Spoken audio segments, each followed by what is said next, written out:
আমার ডিপ ফ্রিজে কই মাছ বের করে আগে ধুয়ে নিলাম।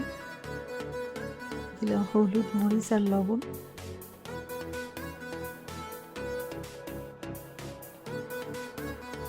পুরো মশলাগুলোকে ভালো করে মাখিয়ে নিলাম। এগুলোকে তেল দিয়ে মচমচা করে ভেজে নিলাম।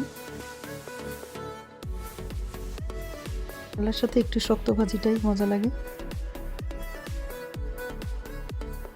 দোকান থেকে করলাগুলো ভালো থেকে ছিল না, আমি বিচিগুলোকে ফেলে দিয়ে কুচি করে কেটে নিলাম। করলাটা ভেজে তার মধ্যে আমি দিয়ে দিলাম হালকা করে লবণ, মরিচ আর একটু হলুদ।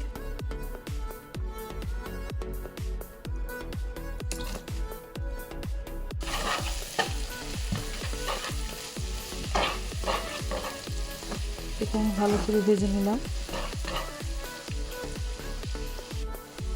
দিয়ে দিচ্ছি একটু পানি, দিয়ে দিলাম আমি 1 চামচ পরিমাণ রসুন, আর দিয়ে দিচ্ছি স্বাদ মতো লবণ, দিয়ে দিচ্ছি শুকনো মরিচের গুঁড়ো। কাঁচামরিচ যেখানে আমি ইউজ করছি তাই বেশি দেবো না। হলুদও দিলাম আমি হাফ, আর দিয়ে দিচ্ছি ধনে গুঁড়ো, এটা অবশ্য 1 চামচ দিলাম।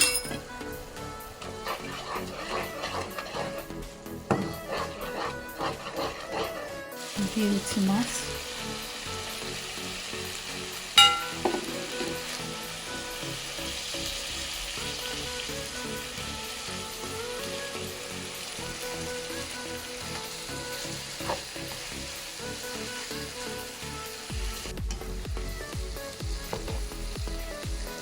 মাছগুলোকে আমি এপিট ওপিট করে কষিয়ে নিলাম।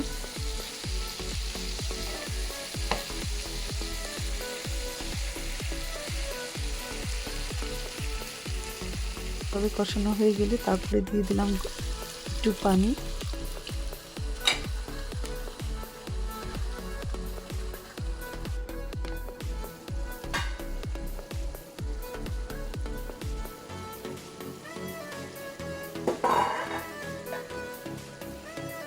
মাছটাকে আমি একবার উল্টে দিয়েছিলাম, আবার উল্টে দিচ্ছি।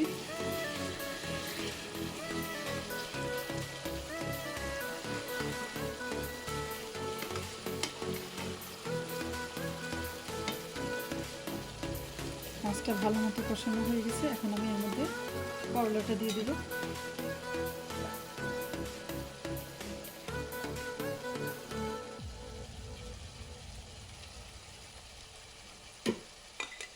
করলা দেওয়ার পর এর মধ্যে আর কোনো পানি অ্যাড করা যাবে না, তাহলে তেতো হয়ে যাবে। এই জন্য আমি আস্তে করে চুলার জাল কমিয়ে দিয়ে এই হিটের মধ্যে আস্তে আস্তে করে নিলাম।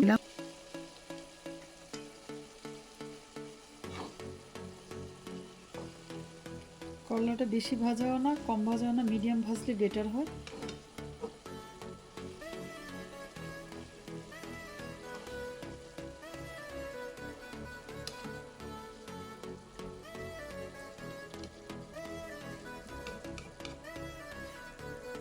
করলাটা কই মাছ দিয়ে করলা দিয়ে যারা যারা খাননি তারা এখনই ট্রাই করে দেখবেন,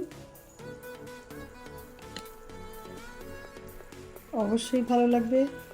আজকে তাহলে এই পর্যন্তই, আল্লাহ হাফেজ। দিয়ে দিলাম আমার ডিপ ফ্রিজের ধনেপাতা,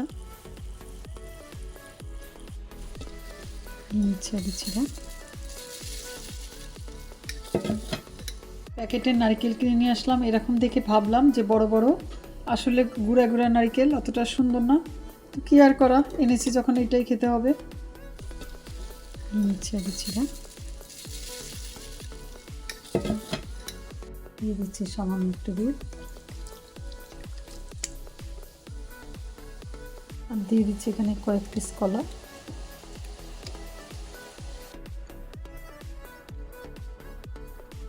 নারকেলটা ডিপের ছিল তা আমি একটু গরম করে নিলাম।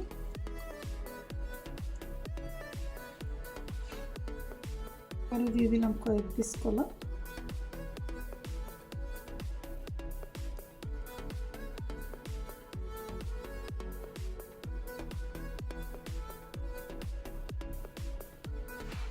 আর এর মধ্যে দিয়ে দিচ্ছি আমি ঝোলা গুড়, লিকুইড যে গুড়টা হয়, অনেকের পছন্দ, আমার তো খুবই পছন্দ। কার কি পছন্দ জিজ্ঞেস করে বলে লিখে জানাবেন আমাকে। এটা নিয়ে এসছে রংপুর থেকে। আমাদের এখানে এক বোন আছে, ওর শ্বশুরবাড়ি, ও নিয়ে এসছে, তো আমার জন্য নিয়ে এসেছে। হয়ে গেল আমার চিরা মিক্সড আজকে রেডি। যারা যারা এখনও বানিয়ে খাননি অবশ্যই ট্রাই করে দেখবেন।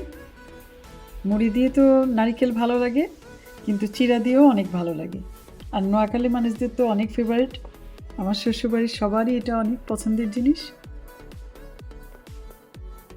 নিলাম পাঙ্গা ফিলের কচুলতি, কাঁচামরিচ, পেঁয়াজ, রসুন, ধনেপাতা আর হলো লেবুর রস, লেবুর রস,